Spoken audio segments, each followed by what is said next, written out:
বাংলাদেশের বিদ্যাপীঠ বুয়েট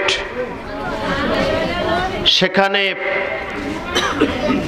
আবরার ফাহাদের মতো একজন মেধাবী ছাত্রকে সেই কলেজের ছাত্ররাই নৃশংসভাবে হত্যা করে দিয়েছে। আমাদের মা বাবা কোথায় শিক্ষা গ্রহণ করাচ্ছে? আমার সন্তান কি অদর শিক্ষায় শিক্ষিত হচ্ছে কিনা?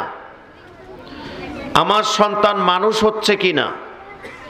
আমার সন্তান রাতে দ্বিপ্রহরে কিংবা সকালে কিংবা বিকালে কোথায় যায়? অভিভাবকরা সেই তদারকি ছেড়ে দিয়েছে, ঠিক কিনা বলেন? আজকে এই ফাহাদ আবরার ফাহাদ হত্যা সংগঠিত হওয়ার কারণে আপনি দেখেন 20 জনের মৃত্যুদণ্ড দেওয়া হয়েছে, যাবজ্জীবন সহ আরো 5 জনকে রাখা হয়েছে। আবরার ফাহাদ আরেকজন, মোট 26 জন। আমি আপনাদের কাছে প্রশ্ন রাখতে চাই, এই শিক্ষালয়ে যে হত্যা জঙ্গ ঘটনা ঘটিয়ে দেওয়া হয়েছে, এই কারণে 26টি সংসার তছনছ হইছে না হয় নাই? এতে কি আপনারা একমত না দ্বিমত? তাহলে যে শিক্ষায় নীতি নৈতিকতা আদর্শ বিবর্জিত শিক্ষা, ওই শিক্ষা থেকে আমাদের বেরিয়ে আসতে হবে। যে শিক্ষায় আমার হাতে অস্ত্র তুলে দেয়, যে শিক্ষা আমাকে হিংস্র বানিয়ে দেয়, উগ্র বানিয়ে দেয়, সেই শিক্ষা কোনোদিনও আদর্শিক শিক্ষা হতে পারে না। কলেজের শিক্ষা গ্রহণ করতে হবে, স্কুলের শিক্ষা গ্রহণ করতে হবে, ইউনিভার্সিটির শিক্ষা গ্রহণ করতে হবে, মেডিকেলের শিক্ষা গ্রহণ করতে হবে, টেকনিক্যালের শিক্ষা গ্রহণ করতে হবে। কিন্তু এই সমস্ত শিক্ষার পাশাপাশি যিনি পৃথিবীর মালিক, যিনি পৃথিবীর খালিক, যিনি আমার বানানেওয়ালা, যিনি আমাকে পাঠানেওয়ালা, তিনার শিক্ষা কোরআন হাদিসের শিক্ষা, এই শিক্ষার পাশাপাশি যারা দিতে পারবে ওই শিক্ষাই সমাজকে পরিবর্তন করবে। অপরূপ মিডিয়া, ইসলামের আলোয় আলোকিত হোক আপনার জীবন। আজকে আপনারা দেখেছেন, এগুলো আফসোসে বলছি, কি হবার ছিল কি হচ্ছে। কোন দল আমাকে যা বলেনি আমি তাই বলছি। আপনারা দেখেছেন নারায়ণগঞ্জের মেয়র সেলিনা হায়াত আইবি কোন দলের মিনুফিক্সটে বা এক বক্তব্য বলছেন যে আল্লাহ যেন আমাকে তৌফিক দেন, মৌতের সময় জয় বাংলা জয় বঙ্গবন্ধু আমার মুখ দিয়ে বের করে দেন। আপনারা কি ভাবেন, ওনাকে কি কোনো দলে বলেছে? বলেন, কোন নেত্রী বলেছেন দল করব দুনিয়ার জন্য, কিন্তু এমন কোন কথা আমরা বলবো না যেই কথার কারণে আমার ঈমান চলে যায়। তিনি বলছেন যে মৌতের সময় এটা বের হতে হবে, এটা নাকি ওনার পণ, আল্লাহ যাতে ওনাকে তৌফিক দেন। তা আমি বলতে চাই, আসলে মানুষ যখন ধর্ম ছেড়ে দেয়, ইসলাম ছেড়ে দেয়, কোরআন ছেড়ে দেয়, এটা মানুষ থাকে না, এটা পশুত্ববাদকে হার মানিয়ে ফেলে। আমরা সারা জীবন দোয়া করি, আল্লাহ ইমানের সাথে মরবার, ইমানের সাথে চলবার তৌফিক দিও, আর ইমানের সাথে মরবার তৌফিক দিও, ঠিক কিনা? একই দোয়া, একই আকুল। ওনার কি চাহিদা? তেল মর্দন করার তো আরো অনেক পন্থা আছে। এমন মর্দন করা করছে যেই তেল মর্দনের তেল মারার কারণে ঈমান যে হারিয়ে ফেলছে, কোরআনী শিক্ষা না থাকার কারণে এই গণ্ড মূর্খ সেটাও বুঝতে পারছে না, কথা ঠিক কিনা? আল্লাহ মাফ করুক, বলেন আমিন। আমরা কোন দলের বিরুদ্ধে নই, আমরা নীতি আদর্শ তুলে ধরা আমাদের নৈতিক দায়িত্ব। আল্লাহ পাক সকল দলকে, সকল মতবাদকে, আমাদেরকেও সহি সমঝ নসিব করুক, বলেন আমিন। তো বিশ্বনবীর উম্মত আমরা হতে পেরেছি, এজন্য যদি কিয়ামত পর্যন্ত শুকর গুজার অবস্থায় সুজুদ দিয়ে থাকি, সেজদায় পড়ে থাকি, এরপরেও শুকরিয়া আদায় হতে পারে না। আল্লাহ পাক আমাদেরকে কিয়ামতের মাঠে প্রশ্ন করবেন। আমাদের কথাগুলো আল্লাহ আগেই তুলে দিয়েছেন। আল্লাহ বলছেন যে আলিমাত নাফসুম মা কদ্দামাত ওয়া আখরাত। যখন আকাশ ফেটে যাবে, আকাশগুলো তাদের সব বিষয়গুলো ছেড়ে দিবে, তুলার মতো উঠতে থাকবে এবং সমুদ্র উত্তাল হবে, বাষ্পের মতো উড়ে যাবে এবং আপনার পৃথিবী এভাবে উঠতে থাকবে, কবরগুলো উন্মোচিত হবে, সব কিছু প্রকাশ হয়ে যাবে। তো আল্লাহ বলেন আলিমাত নাফসুম মা কদ্দামাত ওয়া আখরাত। তখন তারা দেখতে পারবে যে কি করেছে আর কি পাঠিয়েছে।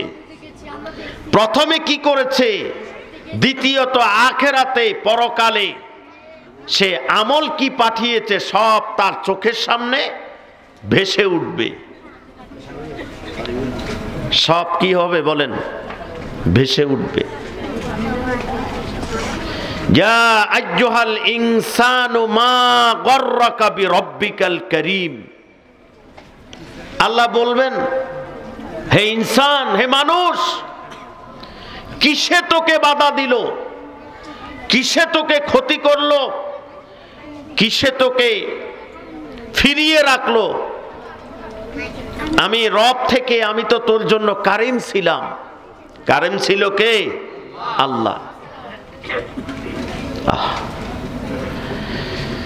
নিজের দিকে তাকান, দাঁতের দিকে তাকান, চোখের দিকে তাকান, নাকের দিকে তাকান, ভ্রুর দিকে তাকান, হাতের দিকে তাকান, নখের দিকে তাকান, পায়ের দিকে তাকান, নিজের হাড়ের দিকে তাকান,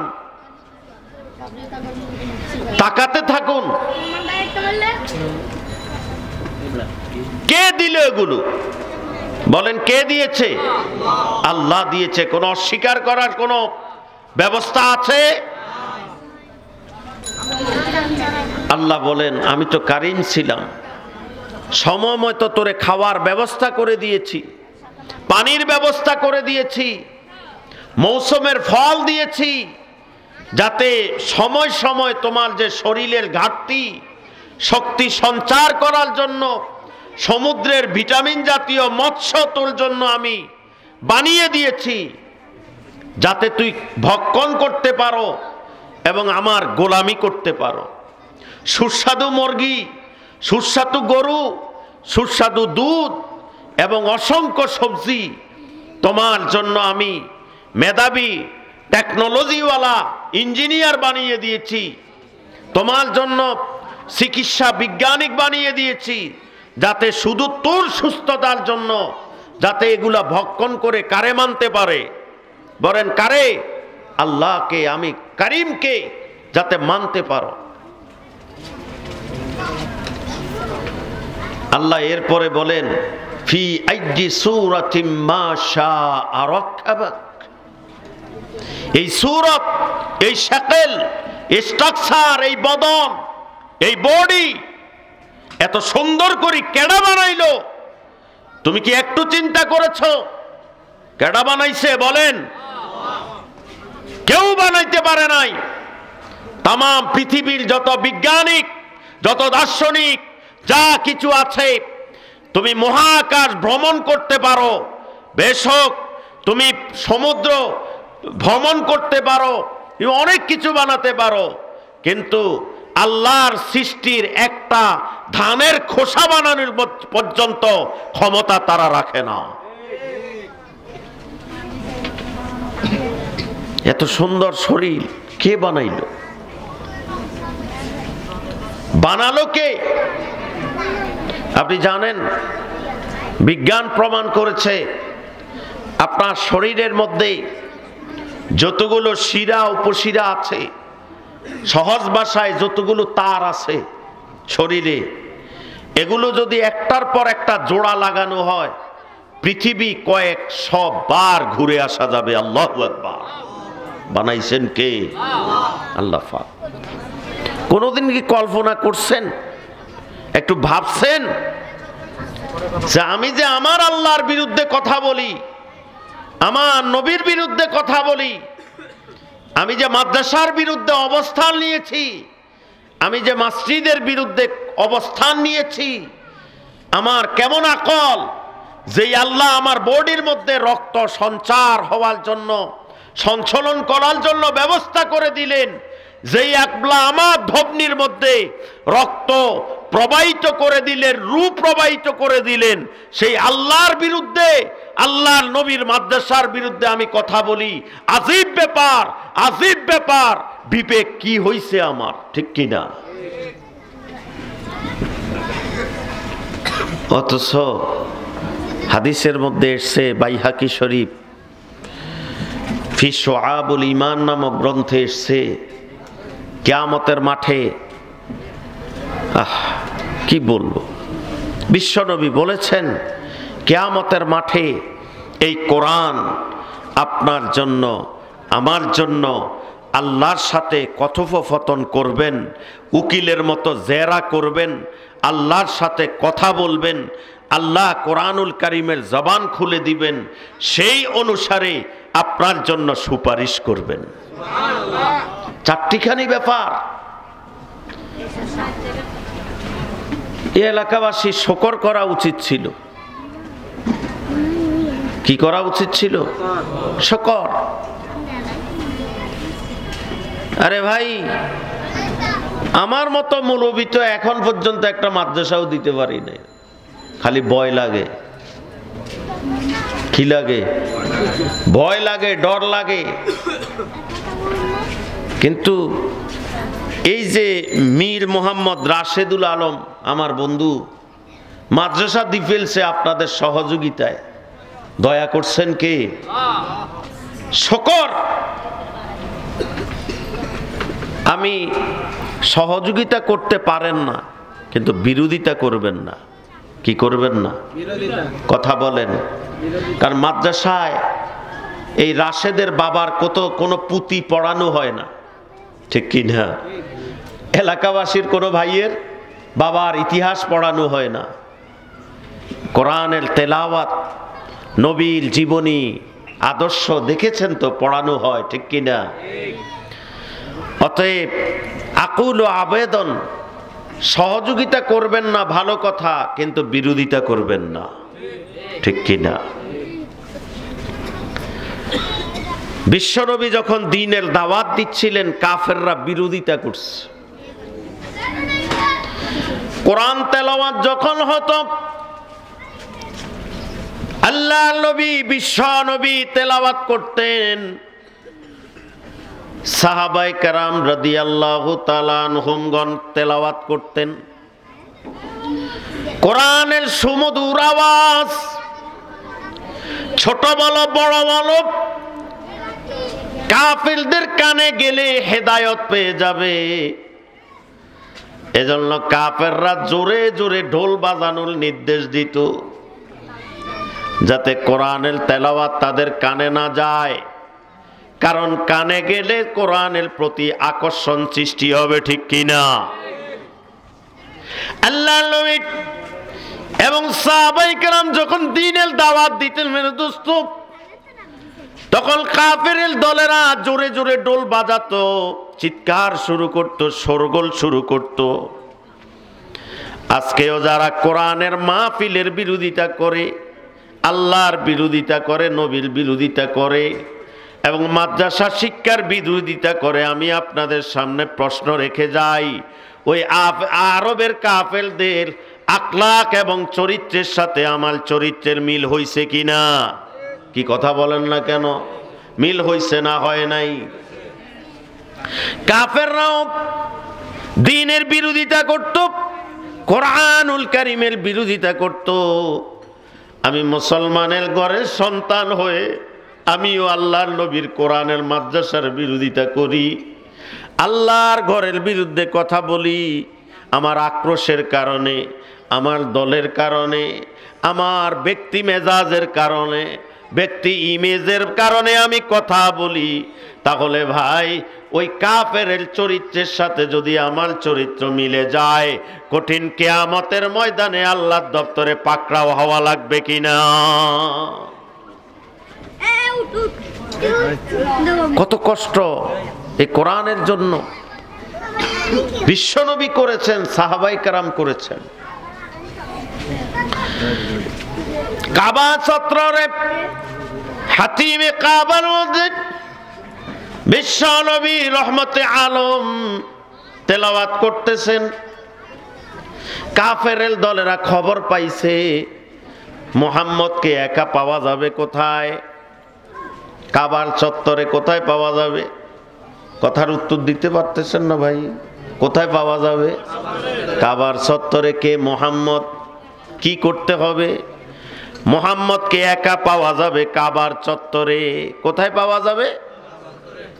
এই যে সুযোগ, আবু জাহাল, আবুল হাকাম, সাইবা, উদবা, মুগীরার দল ওই কাবা চত্বরে দলবল বেঁধে বিশ্বনবীকে মারার জন্য এসে পড়ল। ওইদিকে সিদ্দিকে আকবর রাদিয়াল্লাহু আনহু খবর পেলেন, আয় হায়, কাবা চত্বরে কেউ নাই, আল্লাহ নবী বিশ্বনবীকে মেরে ফেলবে। আবু বকর রাদিয়াল্লাহু আনহু দৌড় মেরে কাবার সামনে এসে দেখে কাফেররা ঘুরতেছে, মুহাম্মদ কই, মুহাম্মদ কই। যদি মুহাম্মদকে পাইতাম, মুহাম্মদকে জীবনের তরে শেষ করে দিতাম। নাউজুবিল্লাহ।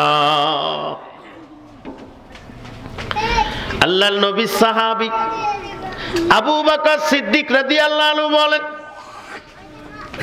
ভাবতেছেন, আইরে আমি বিশ্ব নবীকে দেখছি আল্লাহর কোরআন তেলাওয়াত করে, আমি শুনতে পাই, আমি কোরআনুল কারীমের তেলাওয়াত শুনতে পাই, কিন্তু কাফেররা শোনে না।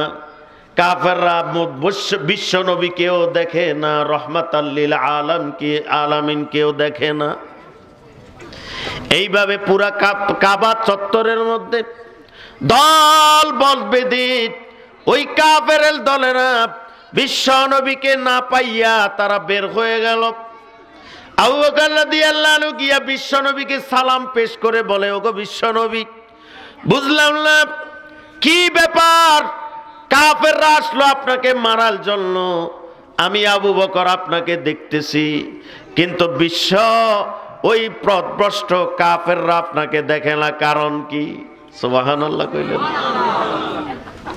আল্লাহর নবী বিশ্ব নবী বলেন, আবু বকর, তুমি কি জানো না মুমিনের জন্য কোরআনুল কারীম হইল হিজাব। যেই মুমিন সর্ব অবস্থা আল্লাহর কালাম তেলাওয়াত করে, আল্লাহ পাক দুনিয়াতে সকল শত্রুর মধ্যে এবং মুমিনের মধ্যে আল্লাহ পর্দা সৃষ্টি করিয়া দেয়। হাদিসের মধ্যে আছে, বিশ্বনবী তখন সূরাতুল ইয়াসিন তেলাওয়াত করতেছিলেন। কন্যা সুবহানাল্লাহ।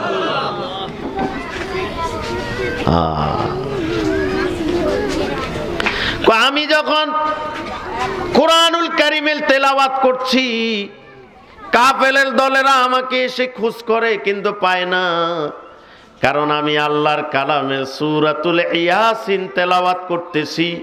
এই কারণে কাফের এবং আমার মধ্যে আল্লাহ পাক হিজাব ঢেলে দিয়েছেন।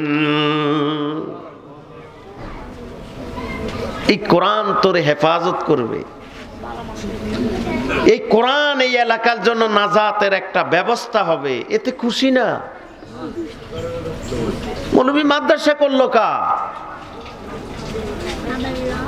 মসজিদ করছে, ভালো কথা, মাদ্রাসার দরকার কি? ঠিক কি না? একটা সিনেমা হল দিলে ভালো হইতো, কি কন?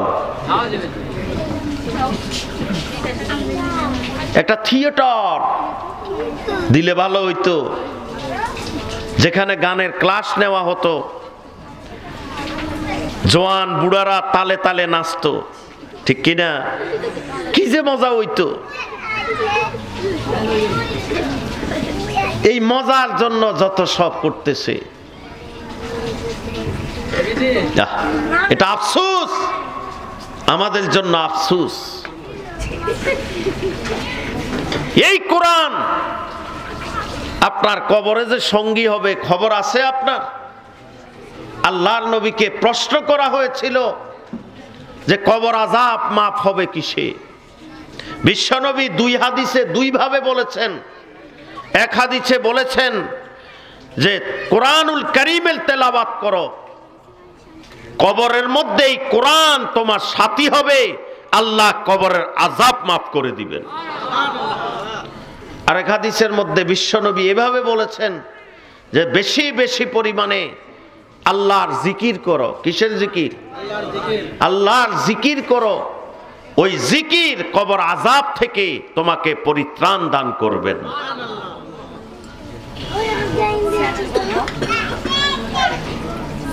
ফখরুদ্দিন রাজি রহমতুল্লাহ আলাই বলেন, যুবকের বেশে এই কোরআন তোমার শিয়রে দাঁড়িয়ে যাবে, পুরা কবর আলোকিত করে দিবে। আল্লাহু আকবার।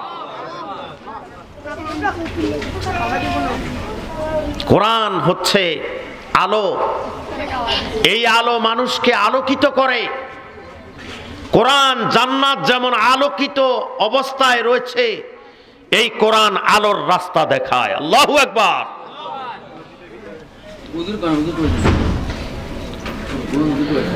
এজন্য এই কোরআনের পাশে থাকেন, দামি হবেন। কোরআনকে ছেড়ে দিবেন, দামি হবেন না।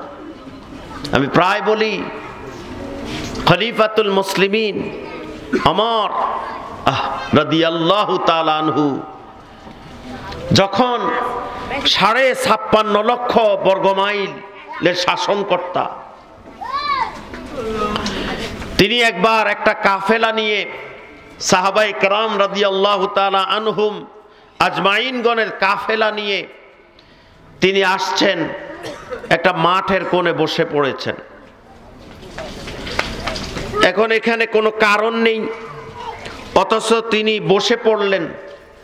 সাহাবায়ে কেরাম রাদিয়াল্লাহু তাআলা আনহুম আজমাইন জিজ্ঞেস করলেন, ওগো বিশ্বনবী, আপনি কেন এখানে বসে পড়েছেন? আবার বসেছে আবার কাঁদতেছে ফুফিয়ে ফুফিয়ে। আল্লাহু আকবার। ওগো খলিফাতুল মুসলিমিন,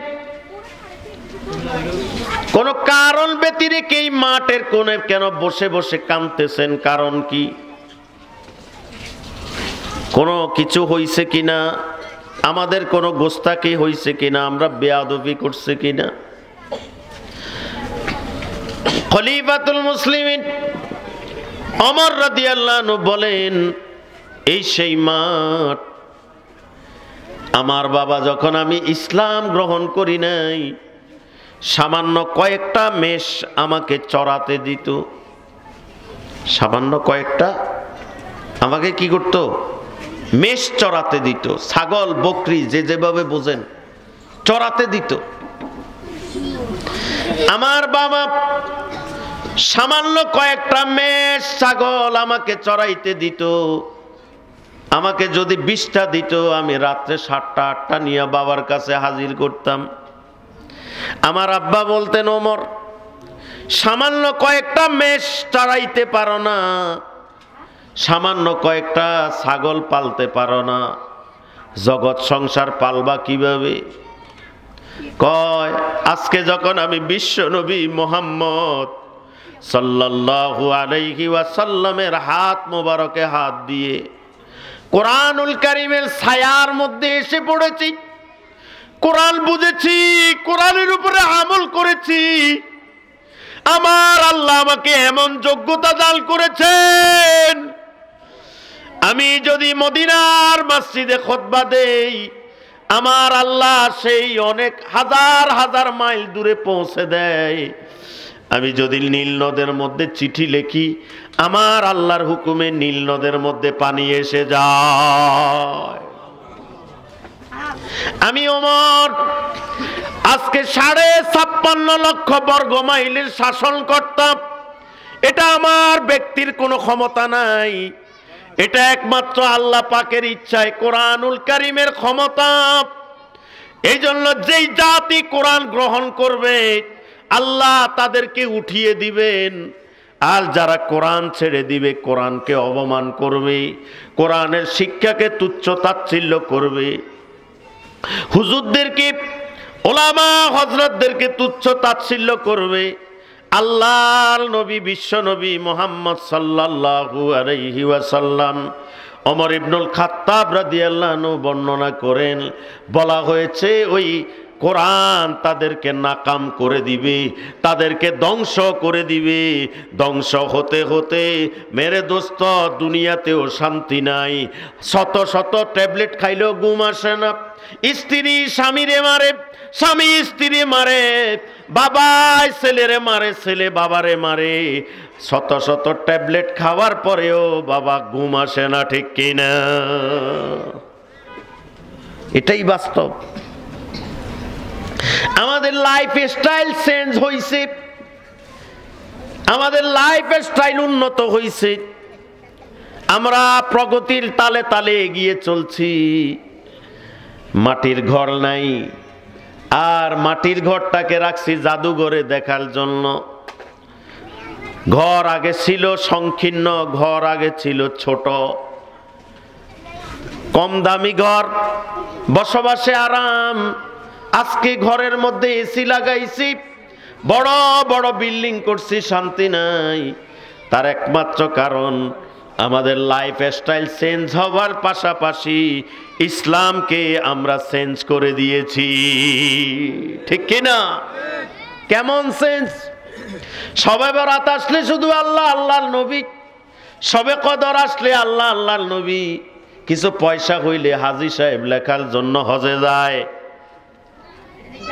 ঠিক কিনা? বাবার মৃত্যুবার্ষিকী আসলে 2-4টা গরু জবাই করে খাওয়াই দেয় বস ইসলাম। নিজের মতো করে স্টাইল বানিয়ে ফেলেছি ইসলামটাকে, ঠিক কিনা? নিজের মতো করে, ব্যাখ্যাটাও নিজের মতো, সমাধানও নিজের মতো। কোনো আলেমেরও ঢাল ধারে না, মন গড়া কথা বলে বলে নিজে ফতোয়া দেয়। কিন্তু দেখবেন ফজরেও নাই, জোহরেও নাই, আসরেও মসজিদে নাই, মাগরিবেও নাই, এশাও নাই। আসেনি? আসেনি? কিন্তু চায়ের দোকানে দেখবেন কাপ আর ফিরিজ একত্রে খালি বাড়াবাড়ি করে, আরে ফতোয়ার ছোড়ে কোনো মৌলবীও ওই দোকানে যাইয়া শান্তি পায় না, ঠিক কিনা? আপনি যত আলোচনা করেন, যত পর্যালোচনা করেন, দেখবেন আলোচনার মধ্যে উঠে আসবে, হুজুর জানেননি 2018 সালে মে মাসে আল্লাহর ঘর এবং নবীর রওজা আল্লাহ দেখার তৌফিক দিছে। কি কয়নি? কয় না? অথচ আলোচনার প্রসঙ্গ এটাই ছিল না, এটা ছিল না। এর মানে কি বুঝাতে চায়? আর আপনি জানেননি মিয়া, আমি আল্লাহর ঘর এবং মদিনা শরীফ ঘুরে আসছি, আল্লাহ ঘুরাইস লোক দেখানোর জন্য। কি দেখানোর জন্য? এগুলো বলে থাকে নিজের এটাকে জাহির করার জন্য। কি করার জন্য? মানে গলায় চেপে ধরে আছে, বের করতে চায় না, কিন্তু ঠুস করে বের হয়ে যায়, ঠিক কিনা? নাম লিখতে চাইলে কয় আলহাজ লিখলা না? কয় কি কন? কয় হ্যাঁ মিয়া, তুমি জানো না 2014 সালে মিয়া হজ করছি, 15 সালে করছি, 16 সালে করছি, এক নাগাদারে করতেই আছি, তাহলে আলহাজ লাগাইবে না মিয়া, ঠিক কিনা? ইমাম সাহেব আলহাজ লাগায় নাই, পরের দিন কয় হুজুর আপনি এত সুবিধা মনে হচ্ছে না, আলহাজ লিখলে আপনার এত গায়ে জ্বলে কা? ও বুঝছি, আপনি যাইতে পারেন না, এজন্য লিখতেছেন না। হুজুর রে কয় আগামী কাল থেকে আর আপনি মসজিদে আসবেন না। কি জন্য ভাই? আলহাজ কি লাগানোর জন্য? আলহাজ লাগানোর জন্য এত আকাঙ্ক্ষা উঠে পড়ে লাগছে। দেখবেন হজ করার পরে এসে বাড়ির গেট ভেঙে ফেলে। জিজ্ঞেস করা হলো আপনি গেট কেন ভাঙছেন? কয় এখন থেকে এটা হাজি বাড়ি। কি বাড়ি? হাজি বাড়ি। একবার সিলেটে গেছি, ওখানে যাইয়া দেখি লাগাইছে হাজি মেনশন। আমি কইলাম বাপরে, এটা আবার কি? কয় উনি প্রায় 31 বার হজ করছে। কয়বার? মার্কেটের নাম দিছে হাজি মেনশন। কথা ঠিক কিনা? এই যদি আমাদের অবস্থা হয় তো কেমন হবে বলেন? এই যদি আমাদের আমলের অবস্থা হয় তো বলছিলাম ইসলামটাকে নিজের মতো করে। কিসের মতো করে? আরে হুজুররা কি জানে? হুজুররা আবার কি কয়? হুজুররা রা ও হুজুররা কিছু জানে না। তো এখন ওর ঘরে খুঁজতে খুঁজতে পাইলাম কি মকসুদুল মুমিনিন। কি পাইলাম? মকসুদুল মুমিনিন একটা রাখছে, বাস এটা পড়ে পড়ে যত ফতোয়া আছে সব ফতোয়া জেরে দিচ্ছে। অথচ আমরা দাওরা পাস করতে আপনার 14, 15, 16, কারো 18 বছরও যায়। হ্যাঁ, আরে ভাই কোরআন হাদিসের আগামাতা কিছুই বুঝি নাই। আর ওস্তাদরা যখন বিদায় করে কয় কিচ্ছু ভাও নাই, মাত্র ফাউন্ডেশন দিছি। কন্যা সুবহানাল্লাহ। 18 বছরে কি দিছে যে? খালি ফাউন্ডেশন। এখন বাসায় গিয়ে কিতাব কিনবা আর গবেষণা করবা। কোন দুর্বৃত্ত কোনো কিছু যদি তোমার মধ্যে এসে পড়ে, ওস্তাদদের সাথে ওস্তাদের শরণাপন্ন হবা। কথা ঠিক কিনা? আর তুমি বুঝে ফেলছো ছোটি 2-1টা কিতাব আন্দর কিল্লা যাইয়া কোটা টাই লাগাইয়া কিনিয়া বস এখন বড় আলেম হয়ে গেছে গাইতে। ওরে বাপরে, এত সহজ, এত সহজ, এত সহজ। ইসলাম এত সহজ না। তবে এটা আপনাদের জন্য নয়। আপনাদের জন্য হলো সকাল থেকে শোয়ার আগ পর্যন্ত, শোয়ার থেকে উঠা পর্যন্ত যে বিধানগুলো আছে এগুলো আলেমদের থেকে সহজলভ্য করে শিখে নেবেন। এটা আপনাদের উপরে ফরজ করা হয়েছে। আপনাদেরকে সব বিষয় মাথা ঘামাইতে ইসলাম নির্দেশ দেয় নাই। কথা ঠিক কিনা? এটা বুঝতে হবে। এই জিনিসটা বুঝলে সহজ। এবার আসেন বিশ্বনবীর একটা হাদিস শুনাই আপনাদেরকে। এটা আলেমদেরকে জন্য দরকার, আপনাদের জন্য দরকার। এই যে আমরা হুট করে একটা মন গড়া উত্তর দিয়ে দেই, খবরদার। জিহ্বাকে সংযত করতে হবে। যে কোনো বিষয়ে আমি মাথা ঘামাবো না।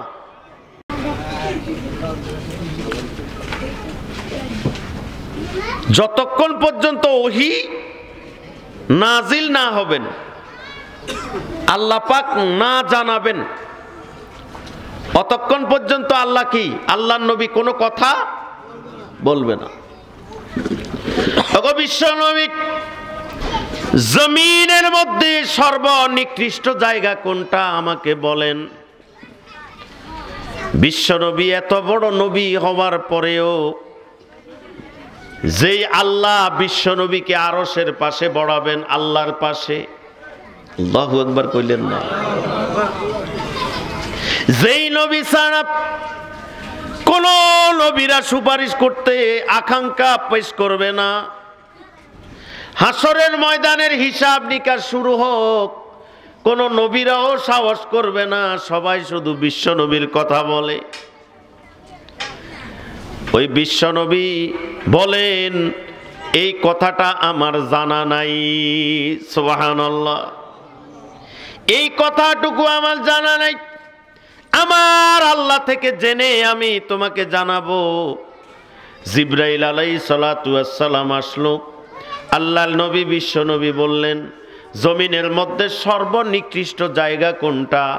জিবরাইল বলেন ওগো আল্লাহর নবী, এটা আমিও জানি না, এটা আমিও জানি না, আমার আল্লাহ থেকে জেনে আপনাকে জানাবো। জিব্রাইল আলাইহিস সালাতু ওয়াস সালাম আল্লাহ পাকের দরবারে চলে গেলেন। ওগো আল্লাহ, আপনার হাবিব জিজ্ঞেস করেছে জমিনের মধ্যে সর্বনিকৃষ্ট জায়গা কোনটা। আল্লাহ পাক বললেন আমার হাবিবকে সালাম দিবেন আর বলবেন জমিনের মধ্যে সর্বনিকৃষ্ট জায়গা হইল বাজার। সর্বনিকৃষ্ট জায়গা বাজার।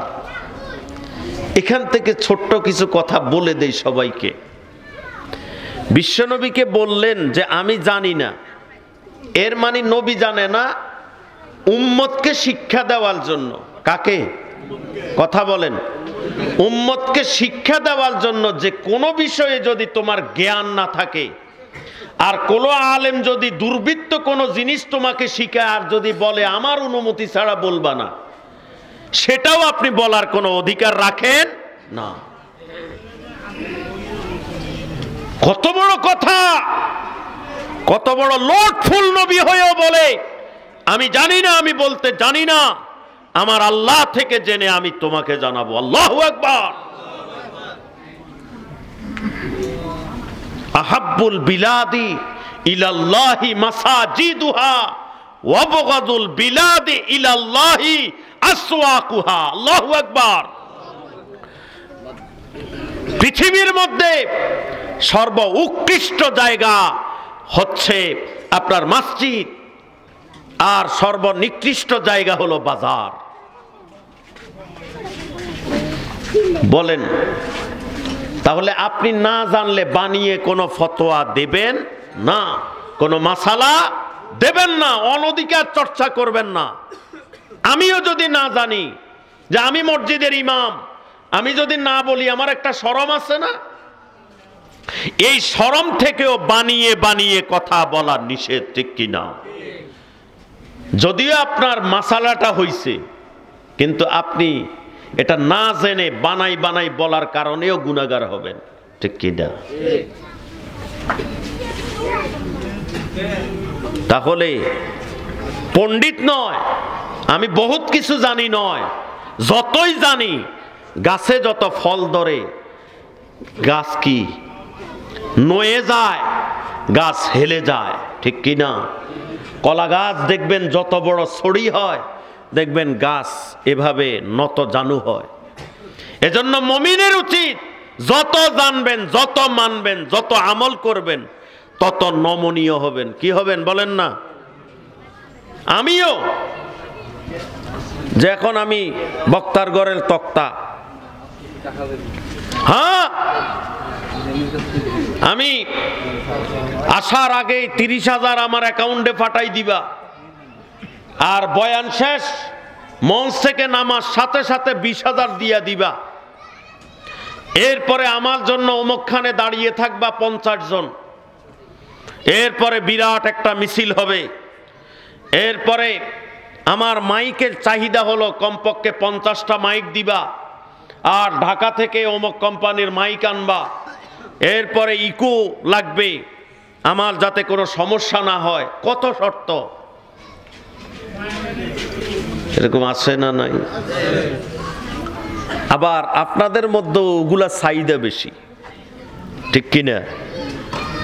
কয় অমুক হুজুর লইয়ামু, অমুকেরা আনতে পারছে, আমরা পারবো না কা? তাহলে এটা কি ইবাদত হইল? কি কথা কন? এই যত বাজারি বক্তা, যারা উচ্চ পর্যায়ের, কথা বুঝতে হবে আগে, উচ্চ পর্যায়ের কন্ট্রাক্ট করে এবং অহমিকা, আত্মগরিমা, এবং যারা মানুষের সাথে রাব ব্যবহার করে, এই সমস্ত বক্তাদেরকে দাওয়াত দিয়া আপনি যদি আনেন, কান সুর হবে এবং মানুষ জমবে, কিন্তু হেদায়েত আসবে না, ঠিক কিনা? আপনাদেরকে বলা হয়েছে যিনি আলেম আসবেন আপনাদের সাধ্য মতো হাদিয়া দেবেন, সাধ্য মতো সম্মান করবেন, কিন্তু এর মানে সিয়া মারার মতো। হাদিসের মধ্যে এসছে একবার মসজিদে নববীতে প্রবেশ করলেন। কোথায়? মসজিদে নববীতে প্রবেশ করে আল্লাহর নবী দীর্ঘক্ষণ ওয়াজ করলেন, বয়ান করলেন। এবং সেখানে রীতিমতো কান্নার রোল পড়ে গেল এবং বিশ্বনবী এক পর্যায়ে বলে ফেললেন যে এটা আমার জীবনের প্রায় শেষ প্রান্তে আমি এসে পৌঁছেছি। কোন প্রান্তে? এই যে এই কি কথা বললে বাবা বাসায় চলে যাও।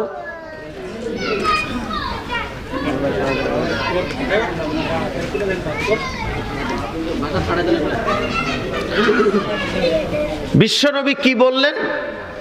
যে আল্লাহ আমাকে কর্তব্য দিয়ে পাঠিয়েছেন, সেই কর্তব্য আমি যা কিছু আল্লাহ দিয়েছেন আমি পৌঁছে দিয়েছি।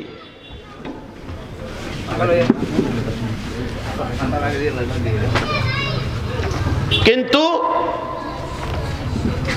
এই কর্তব্য পালন করতে গিয়ে আমি তোমাদের উপরে জুলুম করেছি, নির্যাতন করেছি। সেই জুলুমের প্রতিশোধ তোমরা দুনিয়াতে নিয়ে নাও,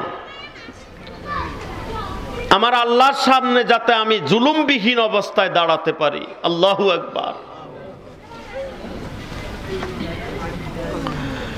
বিশ্বনবী এ কথাটা 3 বার বললেন। কয়বার?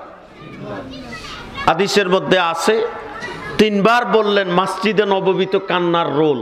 বিশ্বনবী যখন বলছে যেটা আমার জীবনের অন্তিম সময়, শেষ সময়, আমি যদি তোমাদের উপরে কোনো জুলুম করে থাকি, নির্যাতন করে থাকি, এটাই মুখ্যম সময়, প্রতিশোধ নিয়ে নাও।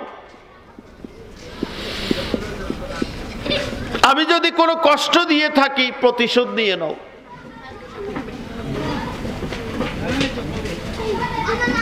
কোন সাহাবী দাঁড়ায় না। বিশ্বনবীর এক সাহাবী দাঁড়িয়ে গেলেন। তিনি বললেন, ওগো আল্লাহর নবী, আপনি 1 বার নয়, 2 বার নয়, 3 বার বলেছেন, এজন্য আমি দাঁড়ালাম। আমি আপনার থেকে প্রতিশোধ নিতে চাই। কি নিতে চাই? প্রতিশোধ নিতে চাই। বদর প্রান্তে আপনি কি ঘোড়াকে মারতেছিলেন না আমাকে মারতেছিলেন সেটা আমি খেয়াল করিনি, তো সেই বেত আমার গায়ে লেগেছে, আমি এটার প্রতিশোধ নিতে চাই। আচ্ছা বলেন, এই লক্ষ লক্ষ হাজার হাজার সাহাবী মধ্য থেকে একজন এই কথাটা বলেছেন, কোন সাহাবী কি এটা মেনে নিবে? কি অবস্থাটা হবে? সবাই তো হু হু করে কান্না শুরু করছেন। ওগো আল্লাহর নবী, সাহাবী, তুমি কি বলতেছো? জীবনে আমার নবী কাউরে কষ্ট দেয় নাই, কারোর উপরে জুলুম করে নাই, কারোর উপরে নির্যাতন করে নাই, তুমি কি বলতেছো? আবু বকর রাদিয়াল্লাহু আনহু দাঁড়িয়ে গেল। আবু বকর বলে, ও আল্লাহর নবী, সাহাবী, তুমি বসো, তোমার যত প্রতিশোধ নেওয়ার আমার উপরে নেও, এরপরেও আমার নবীর শরীরে একটা টাচ নেওয়ার চেষ্টা করিও না। আল্লাহর নবী বলেন, ও আবু বকর, তোমার আমার ব্যাপারে, আমার সাহাবীর ব্যাপারে আমার আল্লাহ জানেন, তুমি বসো। খলিফাতুল মুসলিমিন ওমর রাদিয়াল্লাহু আনহু দাঁড়িয়ে যায়। ওগো আল্লাহর নবী, ও আল্লাহর নবী, সাহাবী, তুমি এগুলা কি বলতেছো? প্রতিশোধ যদি নিতে হয় আমার থেকে নাও, আমার নবীর থেকে কোনো প্রতিশোধ নিও না। এইভাবে করতে করতে ওসমান রাদিয়াল্লাহু আনহু দাঁড়ায়, আলী রাদিয়াল্লাহু আনহু দাঁড়ায়। শেষ পর্যন্ত প্রত্যেকটা সাহাবী যত সময় ঘনিয়ে যায়, যত সময় ব্যয় হয়, ওই মসজিদে নববীর মধ্যে কান্নার রোল পড়ে গেল। এর আগে বিশ্বনবী আবার 2 রাকাত বেলাল রাদিয়াল্লাহু আনহুরে বললেন, ও বেলাল, তুমি আযান দাও, 2 রাকাত নামাজ পড়তে হবে। বেলাল রাদিয়াল্লাহু আনহু আযান দিলেন, বিশ্বনবীর ইমামতিতে 2 রাকাত নামাজ পড়া হলো। শেষ পর্যন্ত হাসান হুসাইন রাদিয়াল্লাহু তাআলা আনহুমা 2 সাহাবী, নবীর রক্তের লোক, তিনারাও দাঁড়িয়ে গেলেন। গিয়ে বলে, ও আল্লাহর নবী, সাহাবী, আমরা যেহেতু নবীর রক্ত, নবীর বংশ, নবীর কলিজার টুকরা। যেহেতু বিশ্ব নবী বলেছেন যে আমার হাসান হোসাইন রাদিয়াল্লাহু আনহুকে কষ্ট দিবে, তারা আমার বিশ্ব নবীকে কষ্ট দিবে এবং তারা আল্লাহু আকবার জান্নাতের সেই শহীদদের যুবকদের সর্দার হবে। খবরদার বলি, তারা আমার শরীরের কলিজার টুকরা, আমার গোশতের টুকরা, আমার হাসান হুসাইন রাদিয়াল্লাহু তাআলা আনহুমা। এই দুই সাহাবীও দাঁড়িয়ে গেল, গো আল্লাহর নবীর সাহাবী, প্রতিশোধ যদি নিতে হয় আমাদের থেকে নাও, যদি আমাদের থেকে প্রতিশোধ নাও তাহলে আমার নবীর থেকে নেওয়া হয়ে যাবে। আল্লাহর নবী বললেন, ও হাসান চুপ করো, হুসাইন চুপ করো, তোমাদের ব্যাপারেও আমার আল্লাহ জানেন, আল্লাহ সব কিছু দেখতেছে, আমার সাহাবীরে প্রতিশোধ নিতে দাও। আল্লাহর নবী বেলাল রাদিয়াল্লাহু আনহুকে ডাক দিলেন, ডাক দিয়া বলে, ওহে বেলাল, আমার ফাতেমা রাদিয়াল্লাহু তাআলা আনহার ঘরে যাপ, সেখানে আমার বেত রেখে আসছি, আমার লাঠি মোবারক রেখে আসছি, ওই লাঠিটা নিয়ে আসো। এই কথা বলতে দেরি মসজিদে নববীতে আবার শোরগোল পড়ে গেল। আল্লাহর নবী কেন গো লাঠি আনতে বলে, কারণ কি? হাদিসের মধ্যে আছে বেলাল রাদিয়াল্লাহু আনহু যাইতে চায় না, কিন্তু নবীর নির্দেশ, নবীর আদেশ চিরধার্য, ঠিক কিনা? বেলাল রাদিয়াল্লাহু আনহু ফাতেমা রাদিয়াল্লাহু তাআলা আনহার ঘরে গেলেন। ফাতেমা রাদিয়াল্লাহু তাআলা আনহার ঘরের সামনে দরজার সাথে টেক লাগাইয়া দাঁড়াইয়াছে, লাঠির কথা বলতে সাহস পায় না, আর কাঁদতেছে। ফাতেমা রাদিয়াল্লাহু আনহা ওই ঘরের ভিতর থেকে টের পাইলেন কে দরজার সামনে দাঁড়িয়ে আছো। তখন বেলাল রাদিয়াল্লাহু আনহু বলেন, আমি বেলাল। কয় কেন আসছো? কয় বিশ্বনবী বলছে লাঠিটা দেওয়ার জন্য, বিশ্বনবীর লাঠি মোবারক দেওয়ার জন্য। তখন ফাতেমা রাদিয়াল্লাহু আনহা বলেন, কেন হে এই অবস্থায় লাঠি নিবে, কারণ কি? কয় বিশ্বনবীর এক সাহাবী বিশ্বনবীর কাছ থেকে প্রতিশোধ নিবে, ওই লাঠিটা আল্লাহর নবী তাকে দিবেন, ওই লাঠি দিয়া প্রতিশোধ নিবেন। এইভাবে যখন লাঠিটা দেওয়া হলো, মসজিদে নববীতে লাঠিটা নিয়ে প্রবেশ করলো, ওই মদিনার মধ্যে শোরগোল পড়ে গেল। আল্লাহর নবীর সাহাবীকে দেওয়া হলো লাঠিটা। লাঠিটা দেওয়ার পরে বলে, বিশ্ব নবী বলেন, আসো আমার কাছ থেকে সেই দিনের প্রতিশোধটা নিয়ে নাও। নেওয়ার সাথে সাথে আল্লাহর নবীকে সাহাবী বলল, ওগো বিশ্ব নবী, ওই দিন তো আমি খালি গায়ে ছিলাম, আপনার শরীরে তো পোশাক পরা, ওগো বিশ্ব নবী আপনার পোশাক মোবারক খুলে ফেলুন। আল্লাহর নবী পোশাক মোবারক খুলে ফেললেন। কয় ওগো বিশ্ব নবী, ওই দিন তো আমাকে আপনি পিঠে মারছিলেন, আপনার পিঠ মোবারক আমার দিকে ঘুরিয়ে দেন। এই কথা বলতে দেরি সাহাবায়ে কেরাম কি করবে, পুরা মসজিদের মধ্যে শোরগোল, আর কান্না করতে করতে একজন বেহুশ হয়ে যায়। আল্লাহর নবী সাহাবী বিশ্ব নবী সাল্লাল্লাহু আলাইহি ওয়াসাল্লাম যখন পিঠ মোবারক খুলে দিল, দুই ধরনের বর্ণনা পাওয়া যায়। আল্লাহর নবী সাহাবী দৌড় দিয়ে গিয়ে আল্লাহর নবীকে জড়াইয়া ধরিয়া বিশ্ব নবীকে চুমা লাগাইয়া দিল। আল্লাহর নবী বিশ্ব নবী বলে, সাহাবী, বিশ্ব নবীও কিন্তু কাঁপতেছে। ও সাহাবী, এই সামান্য চুমা দেওয়ার জন্য বুঝি এত কিছু করলা? কই গো আল্লাহর নবী, যেই দিন থেকে শুনছি এই নবীর শরীরের সাথে যার শরীর মিলে যায়, এই নবীর দিন ইসলামের সাথে তার জীবন মিলে যায়, ওই দিন থেকে ওয়াদা করেছি একদিন না একদিন, বাহানায় হোক কিংবা আপনার মহব্বতে হোক, একদিন না একদিন আপনাকে আমি চুমা লাগাইয়া দিব।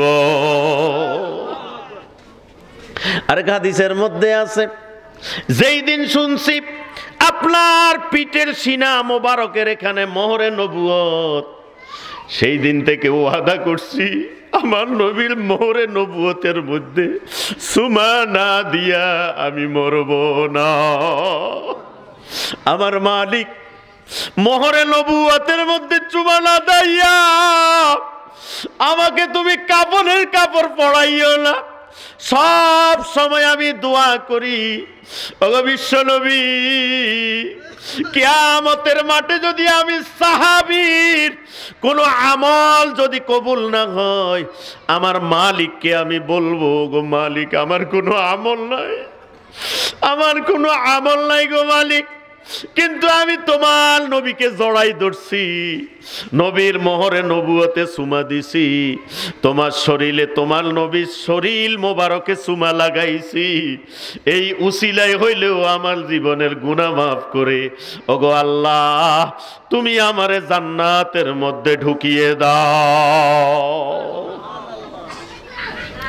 আল্লাহর নবী এর পরে বলে, ও আমার সাহাবী সকল শোনো, কেউ যদি জান্নাতি দেখতে চাও আমার এই সাহাবীকে দেখে নাও, তোমরা যদি জান্নাতি দেখতে চাও তাহলে আমার এই সাহাবীকে প্রত্যেকেই এক একটা চুমা মারিয়া দাও। হাদিসের মধ্যে আছে সকল সাহাবী আল্লাহু আকবার, ভিড় হুজুম শুরু হয়েছে এই জান্নাতি সাহাবীকে চুমা দেওয়ার জন্য। আল্লাহু আকবার। নবীর মহব্বত কি বুঝছেননি? ওই নবীর দ্বীনের ইসলামের মাদ্রাসা হইল এইটা। পবিত্র ভূমি মক্কা নগরী, মদিনা নগরীতে যখন যাবা, বিশ্বনবীর যেখানে রওজা শরীফের সোয়াব, আল্লাহ নবী বিশ্বনবীর রওজা পাশে জান্নাতের টুকরা, ওখানে 2 রাকাত নামাজ পড়ার জন্য কত কাড়াকাড়ি হুড়াহুড়ি। ওই জান্নাতের টুকরার পরে হইল দেখিও 1-1.5 হাত উঁচা হইল, সেখানে হইল আপনার কি আল্লাহর নবীর কমপক্ষে 70 জন সাহাবী আসহাবে সুফফা সেখানে রাখা আছে, ঠিক কিনা? সেখানে এই দ্বীনের কথা নবী বলতেন আর সাহাবীরা শুনতেন, সাথে সাথে মুখস্থ হয়ে যেত। নবীর প্রথম মাদ্রাসা এই মাদ্রাসা, সেখান থেকেই শুরু, কথা ঠিক কিনা? আবু হুরায়রা আল্লাহর নবীকে বলে, ইয়া রাসূলুল্লাহ, ইয়া হাবিবাল্লাহ, আমি মুখস্থ, আপনি যখন হাদিস বলেন, মাসালা বলেন, কথা বলেন, আমার মুখস্থ হয় না, ওগো নবী আপনি একটু দোয়া করে দেন।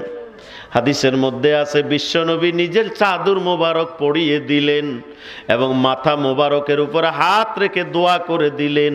ওই আহলে সুফফার মধ্যে বসে আবু হুরায়রাকে যা কিছু বলে, সাথে সাথে আল্লাহর নবীর দোয়ার বরকতে ইলম হাসিল হয়ে যায়। এজন্য হাদিসের কিতাবে আবু হুরায়রা রাদিয়াল্লাহু তাআলা আনহুর বর্ণনা বেশি। কন্যা সুবহানাল্লাহ। শেষ কথা, গভীর রাত হয়ে গেছে, শেষ কথা আমার এই এলাকাবাসী ভাইদের প্রতি, বোনদের প্রতি, আজকে থেকে যত অন্যায় করেছি, অবিচার করেছি মাদ্রাসার প্রতি, হুজুরদের প্রতি, এলাকার প্রতি, মানুষের প্রতি, তওবা করুন, আল্লাহ মাফ করে দিবেন। সাহায্য করবেন, সহযোগিতা করবেন। সাহাবায়ে কেরাম নবীর সাথে চুমা দেয় খালি জান্নাতে যাওয়ার জন্য, আর আমরা যদি ওই নবীর মাদ্রাসার পাশে থাকি আর সহযোগিতা করে থাকি, আপনারা কি ভাবতেছেন আমরা কি জান্নাতে যাব না জাহান্নামে যাব? এই মাদ্রাসা শিক্ষায় যত আলেম হবে, যত হাফেজ হবে, এরা যে জ্ঞান শিখবে তদ অনুসারে আমল করবে। আমি সহযোগিতা করার কারণে একটা হিস্সা আমি কবরে গেলেও আমার কবরে এই নেকি যেতে থাকবে। যেমন এই যে আমি অতক্ষণ কথা বললাম, আমার মা নেকি পাইছে, আমার বাবা নেকি পাইছে, আমার দাদা নেকি পাইছে, দাদি নেকি পাইছে, আমার ওস্তাদরা পাচ্ছেন, যারা জীবিত আছে তাদের আমল নামায়ও আপনার নেকি যাচ্ছে। আমাকে শিক্ষা গ্রহণ অবস্থায় যারা সহযোগিতা করেছে, সহমর্মিতা দেখিয়েছে, ভালোবাসা দেখিয়েছে, একটু হাসি মুখে কথা বলে আমাকে উদ্বুদ্ধ করেছে, সকলেই এই আজকের নেকি তিনাদের আমল নামায় চলে যাচ্ছে।